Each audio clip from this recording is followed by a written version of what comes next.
Good morning, everyone.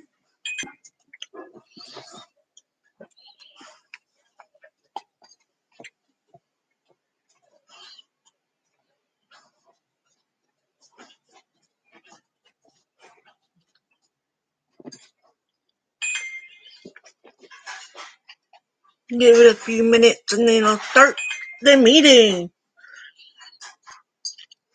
Hope everyone is having a great Thursday morning.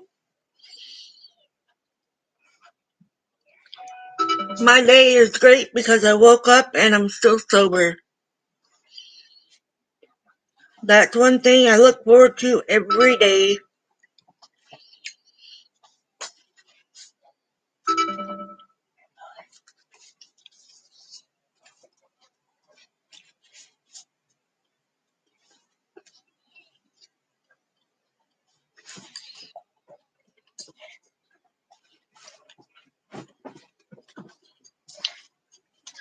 Hello, my friend. I miss you.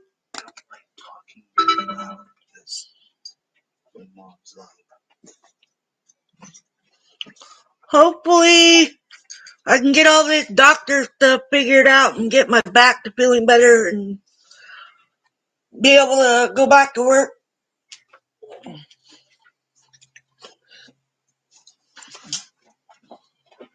I just think it's kind of funny that they're swapping roles. I mean, we could have told them when they hired us what, you can't train somebody in 2 seconds. I'm sorry. But, I mean, we had to train ourselves on the scanners and stuff, so, yeah. I'm okay, but my back isn't. Even when they had me do an eagle eye, it hurt my back to lift the poles and try to get stuff to be unjammed, but,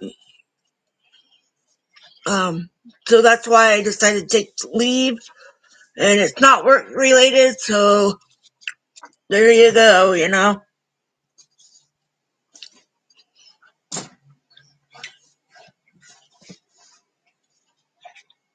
Yeah.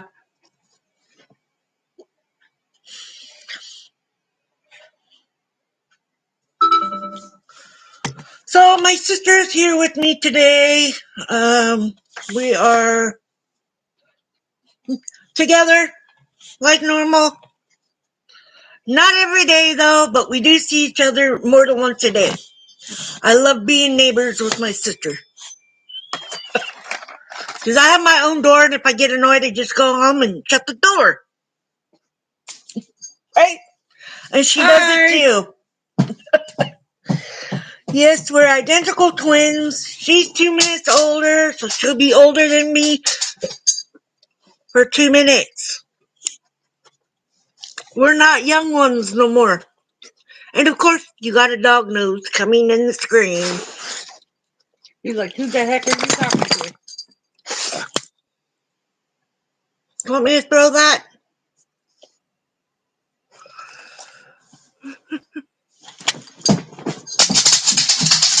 She said, oh my God, hi.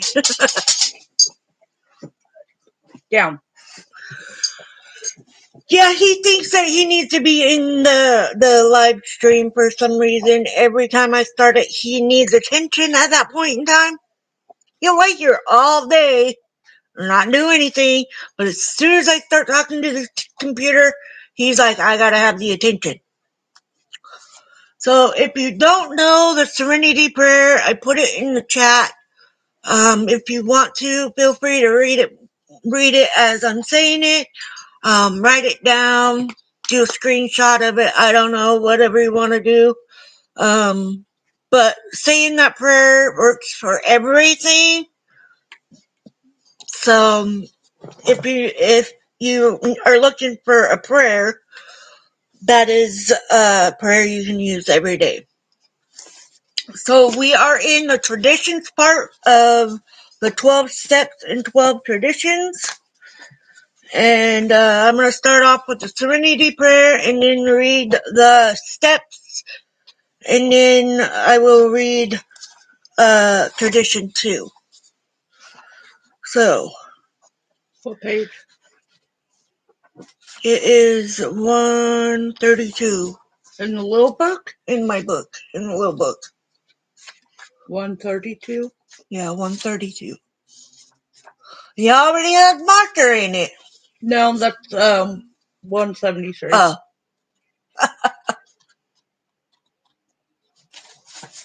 Tradition 2. There you go. Okay. God, grant me the serenity to accept the things I cannot change, the courage to change the things I can, and the wisdom to know the difference. Oh, and so everyone knows I will state these every time I do a live stream for AA. The chat stays in the chat. It is only here that you can see what people are saying.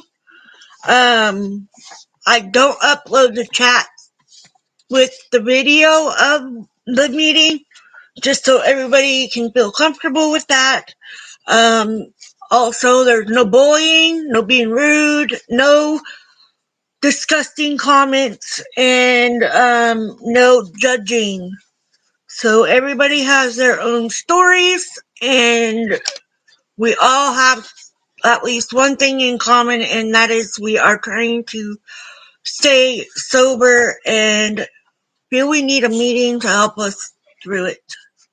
So, all right, I'm going to read the steps, and then we'll go to tradition 2. Step 1, we admitted we were powerless over alcohol, that our lives had become unmanageable. 2, come to believe that a power greater than ourselves could restore us to sanity. 3, made a decision to turn our will, our lives over to the care of God as we understood Him. 4, made a searching and fearless moral inventory of ourselves. 5, admitted to God, to ourselves, and to another human being the exact nature of our wrongs. 6, we're entirely ready to have God remove all these defective characters. 7, humbly asked Him to remove our shortcomings. 8, made a list of all persons we had harmed and become willing to make amends to them all. 9, made direct amends to such people wherever possible, except when to do so would injure them or others. 10, continued to take personal inventory and when wrong, promptly admit it. 11, sought through prayer and meditation to improve our conscious contact with God as we understood Him, praying only for knowledge of His will for us and the power to carry that out. 12, having had a spiritual awakening as a result of these steps, we tried to carry this message to alcoholics and to practice these principles in all our affairs. So, tradition 2. For our group purpose, there is but one ultimate authority, a loving God, as He may express Himself in our group conscience. Our leaders are but trusted servants. They do not govern. I hope y'all can hear me. I was just going to put one in chat because I can hear you. Oh, I know you can. You're sitting right here next to me. Okay, where does AA get its direction? Who runs it? This, too, is a puzzler for every friend and newcomer. When told that our society has no president having authority to govern it, no treasurer who can compel the payment of any dues, no board or of directors who can cast an eerie members into outer darkness, when indeed no AA can give an other a directive and enforce obedience. Our friends gasp and exclaim, "This simply can't be. There must be an angle somewhere."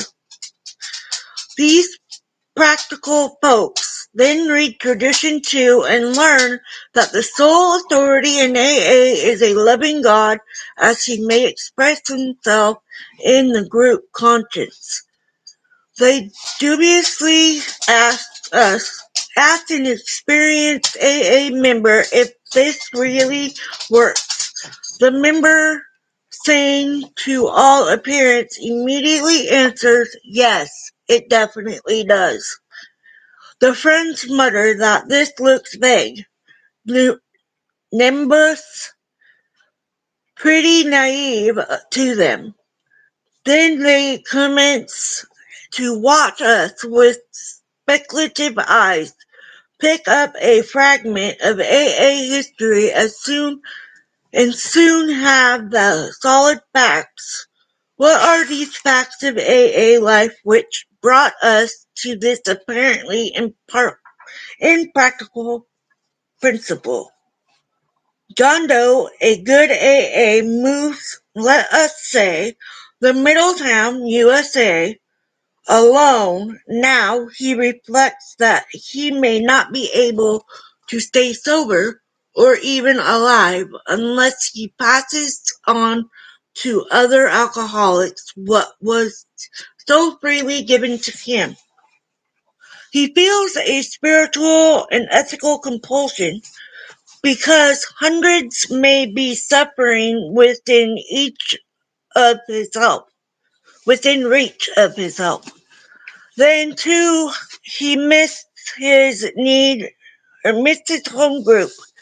He needs other alcoholics as much as they need him.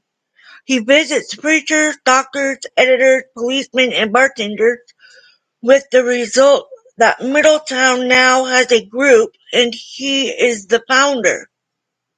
Being the founder, he is at first the boss. Who else could be?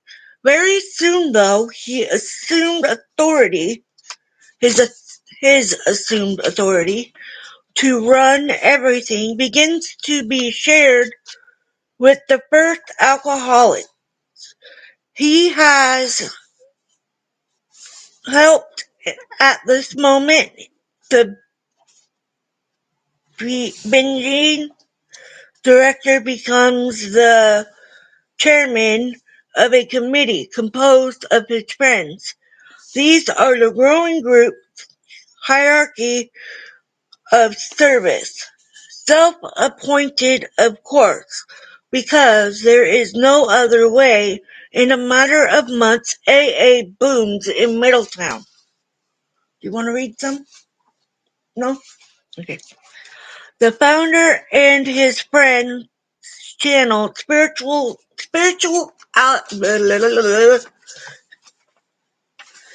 Spirituality. Okay, she said it. To newcomers, hire halls, make hospital arrangements, and entreat their wives to brew gallons of coffee.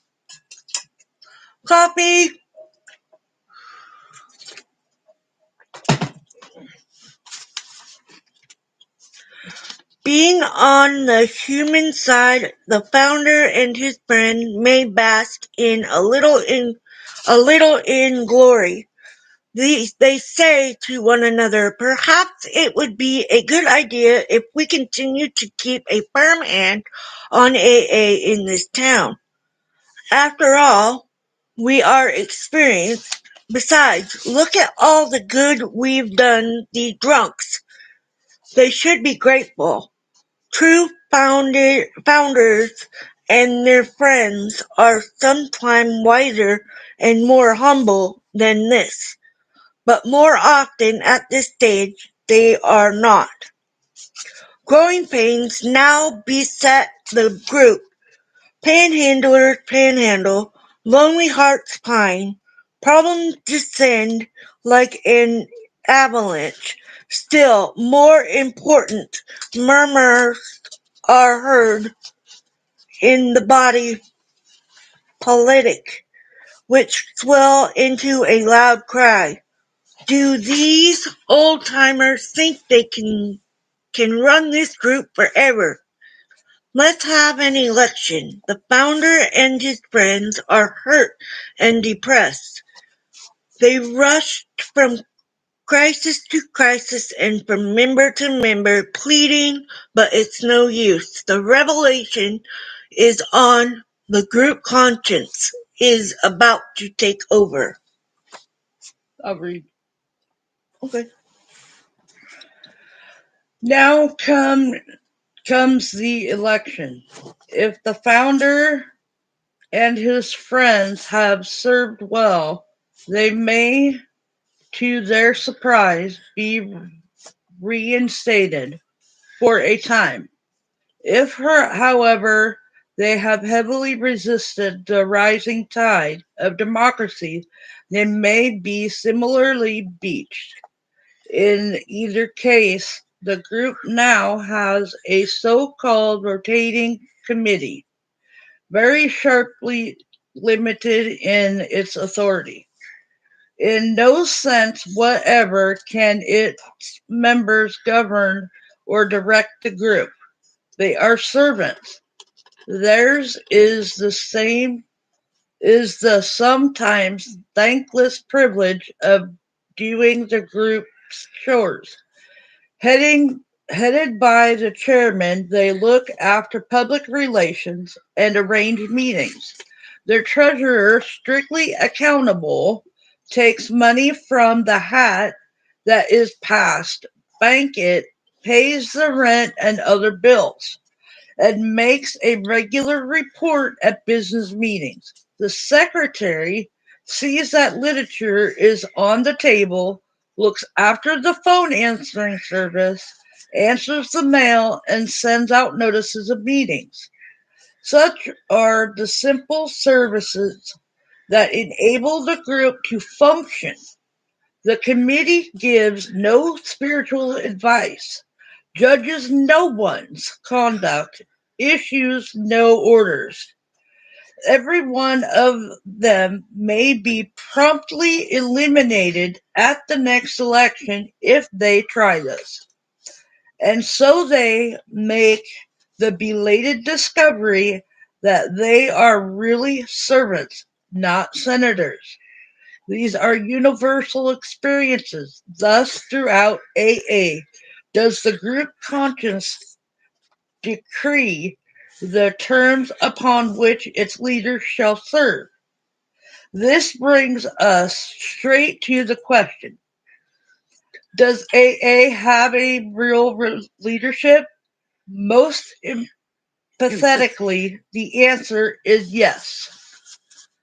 Notwithstanding the apparent lack of it, let's turn again to the deposed founder and his friends. What becomes of them? As their grief and anxiety wear on, a subtle change begins. Ultimately, they divide into two classes known in AA slang as elder statesmen and bleeding deacons. The elder statesman is the one who sees the wisdom of the group's decision, who holds no resentment over his reduced status, whose judgment, fortified by considerable experience, is sound, and who is willing to sit quietly on the sideline,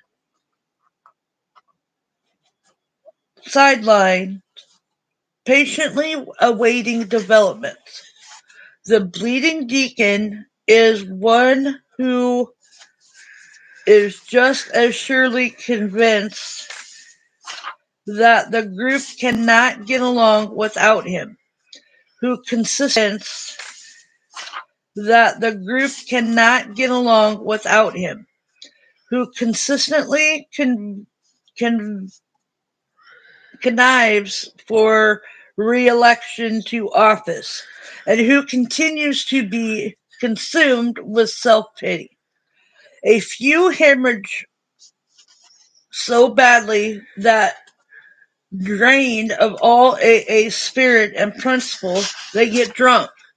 At times, the AA landscape seems to be littered with bleeding forms. Nearly every old-timer in our society has gone through this process in some degree. Happily, most of them survive and live to become elder statesmen.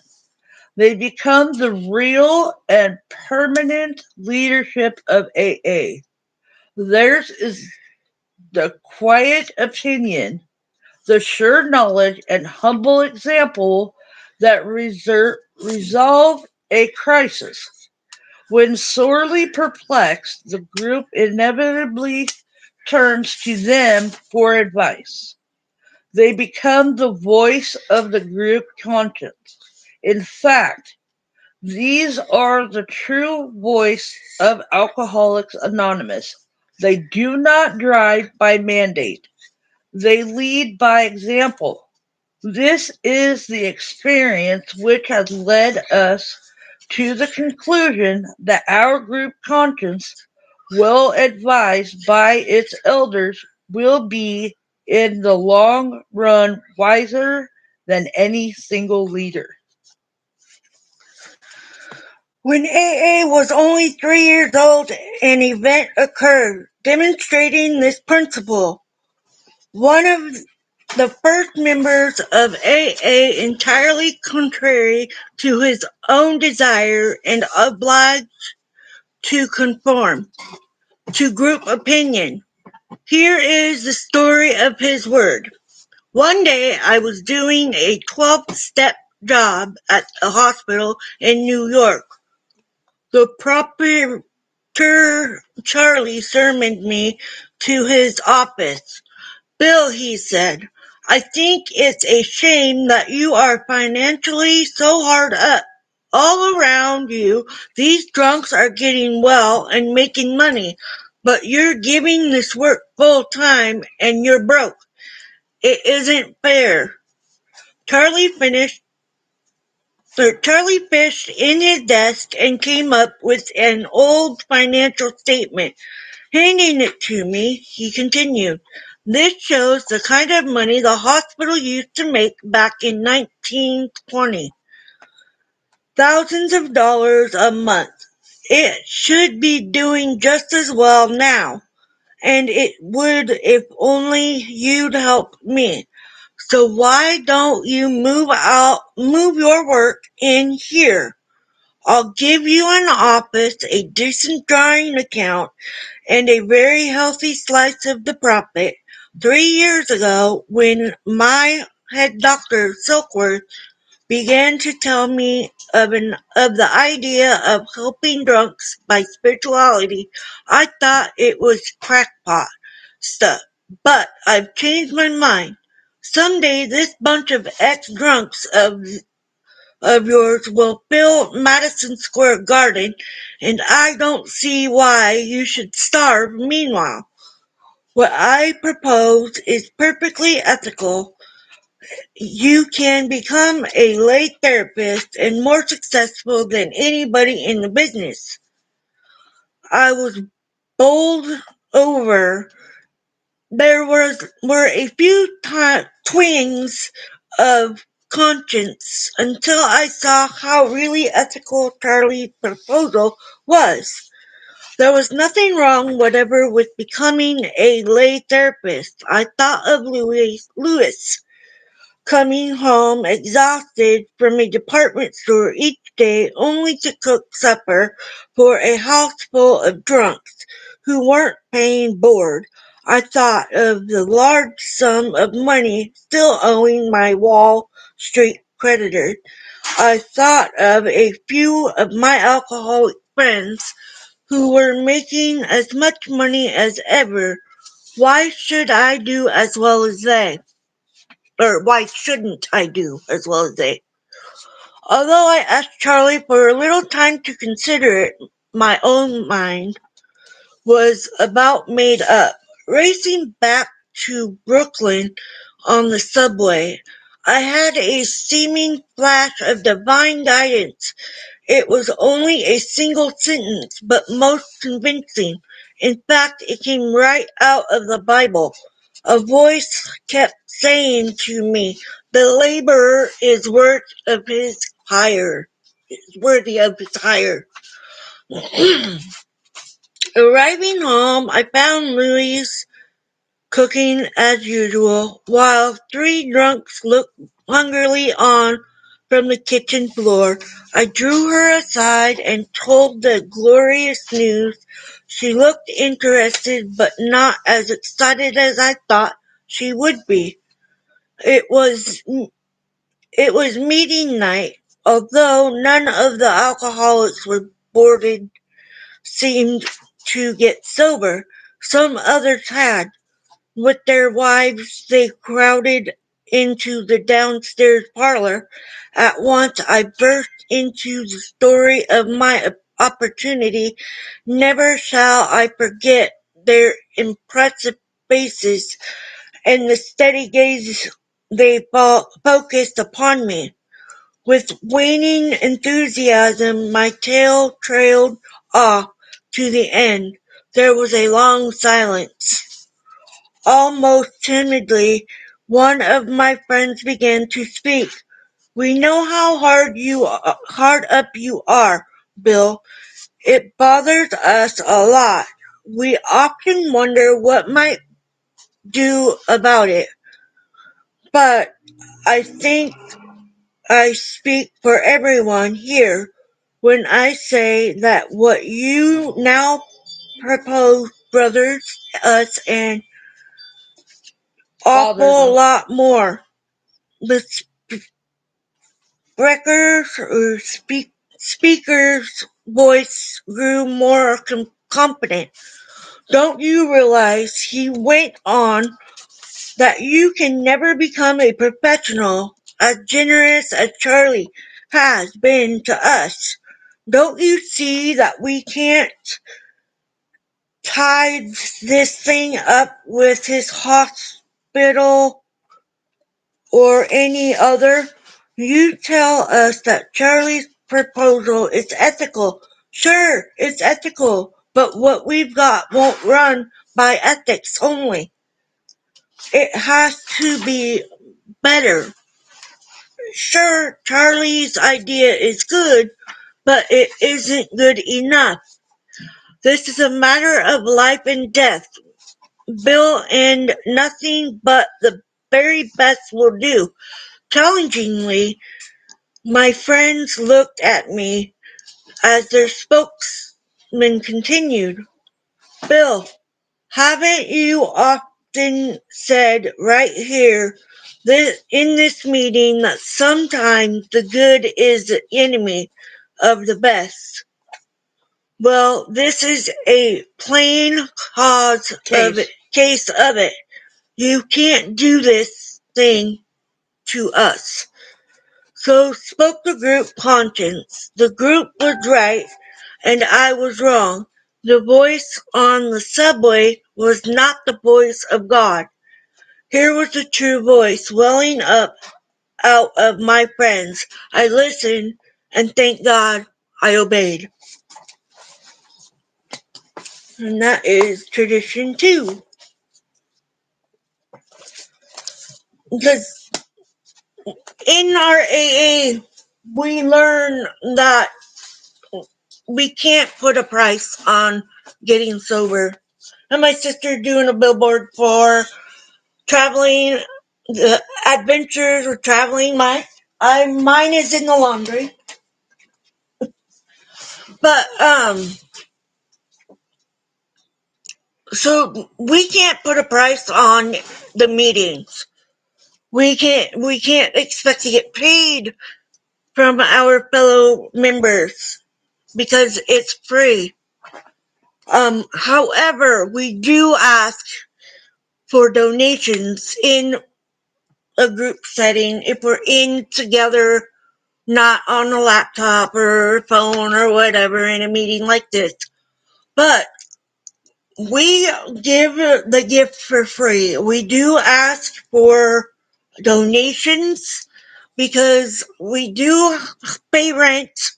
We do have expenses like coffee and all of that. But we don't require it. We do not require people to donate or anything like that. Nope. And again, doing it for free, AA is a free gift. You don't pay for it. You don't expect it to work. But once you learn that it is actually working and you're doing what you have set out to do and gotten sober, not everybody stays sober on their first try or their second try or however many tries. But we don't put a price tag on it because we want to be able to help as many people as we can to get out of it and live a sober life and have your relationships with your friends and your family and know that you're not going off and drinking after you've been hanging out with them, or you're not coming to their place to beg for money or alcohol. Me and my sister are not the only ones in our family that are alcoholics. We're recovering, and I think we're the only two recovering. We have two more that are presently drinking. It's just a life thing, and they know we do our meetings.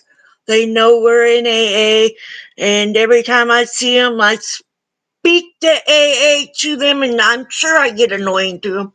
But, that's what I do. That's what I care about. I care about helping my family. My sister came and got sober 8 months after I did, and I can't be more proud of her. She has totally changed. The same with me.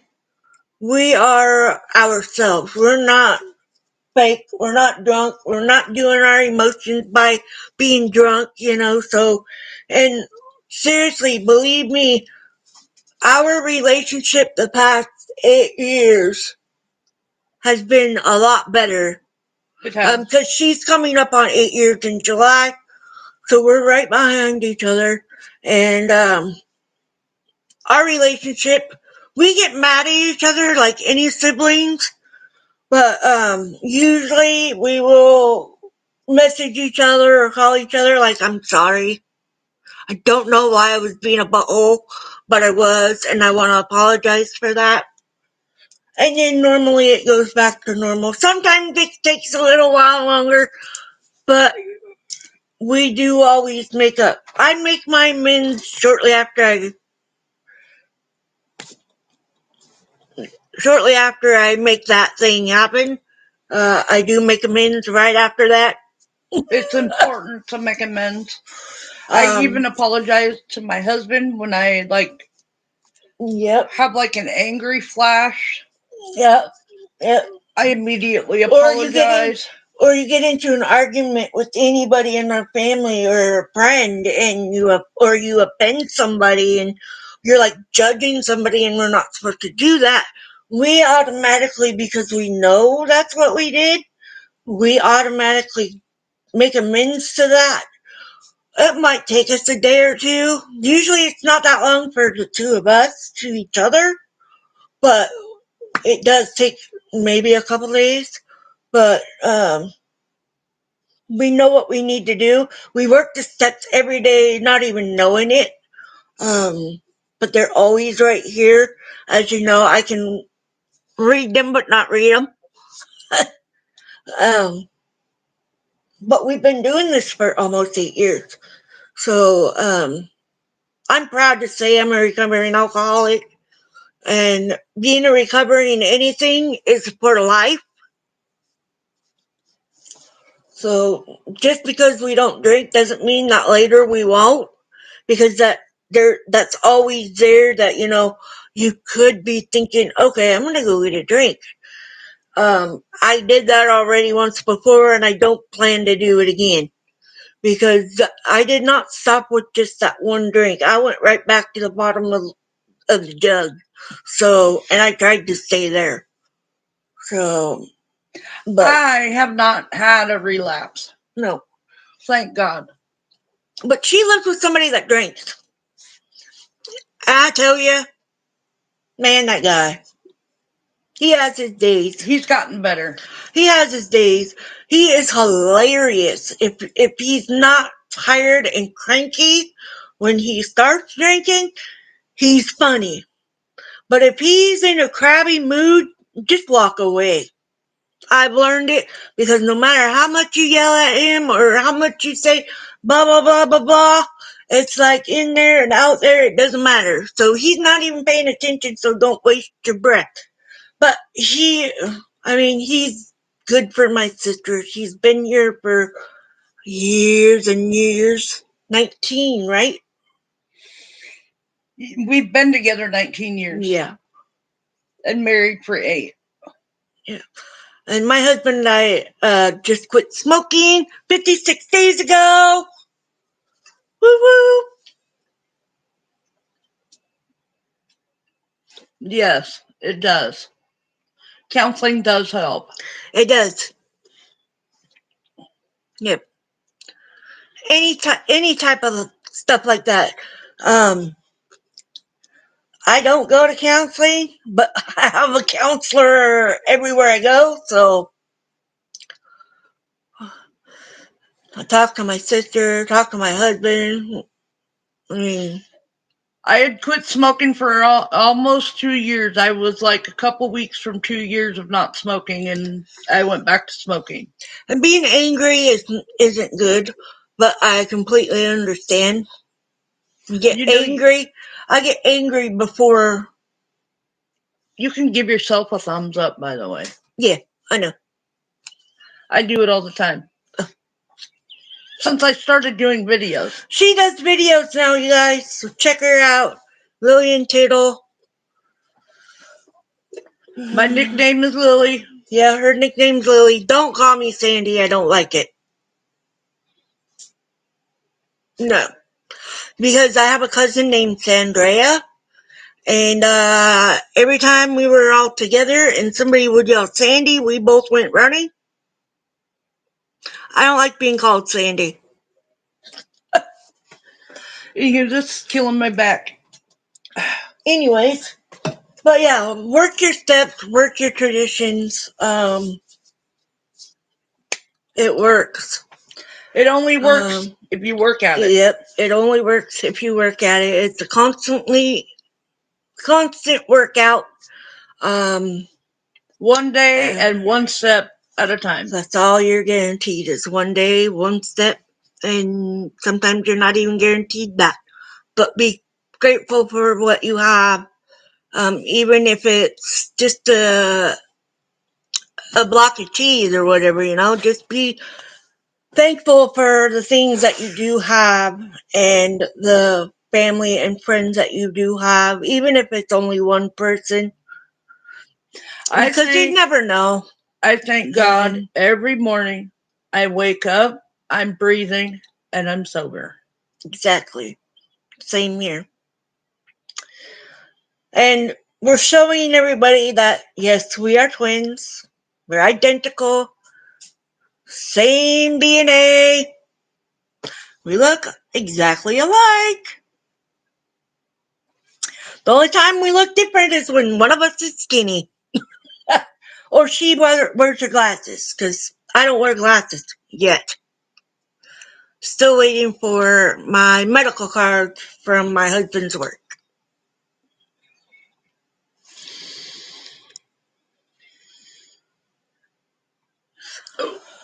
So, anyways, hello. Thank you for watching. Thank you for coming. I do live AA meetings on Thursdays and Saturday mornings at 11 a.m. Pacific Standard Time. You're more than welcome to come and hang out and chat if you'd like to chat, or just hang out and watch and listen, whichever you prefer. Do people mess with people? We tried. Oh, yes. Yes, we did. We switched classrooms when we were little. Once. And then we got caught by our mom. Whoops. But it's really funny when people do not know that we are a twin and the other one shows up and they're like, how is there two of you? It's like, we're twins. And I have my husband's sisters are twins.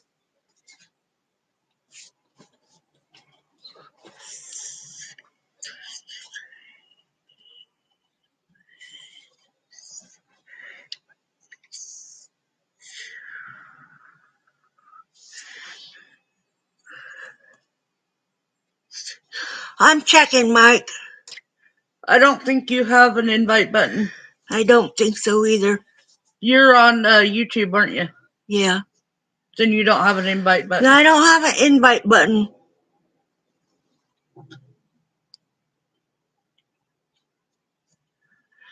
Leave studio.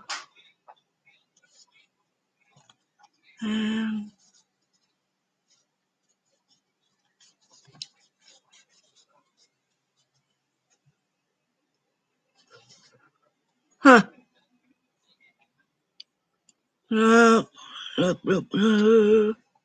Next time in StreamYard, he said. Huh? He said next time in StreamYard. I don't know how to even get to my StreamYard, Mike. Okay. Yeah. Well, I'll try it next time. I don't know if I have YouTube on here or StreamYard set up or whatever. We did have some matching outfits, but they always put us in like a different color. I was always in red or pink, and she was always in blue. We have always thought about if we were actually given the wrong name, if somebody got it confused. But yeah, we've done that too. We've often thought about that. Or staring in the mirror and thinking that you're staring at your twin. That's weird. That happens a lot. Even when we're far apart. I look at myself and I see my friend. So it's like, it's just weird. Hi. Look what I'm wearing. Mike. I love platypus, by the way. They're cute.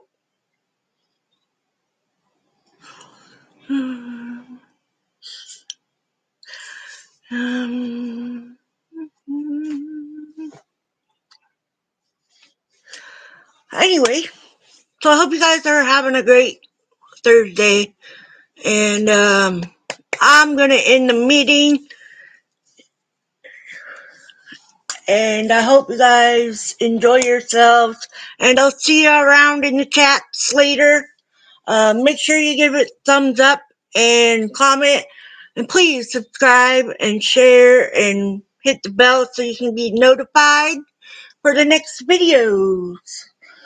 And I have a PayPal linked on my description. Description. Description. It is for travel funds.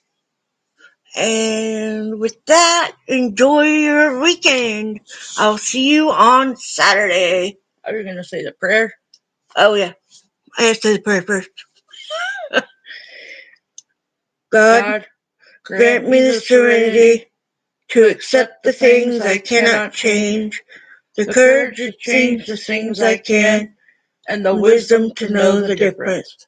Keep coming back. It works if you work it. See you guys later. Love ya.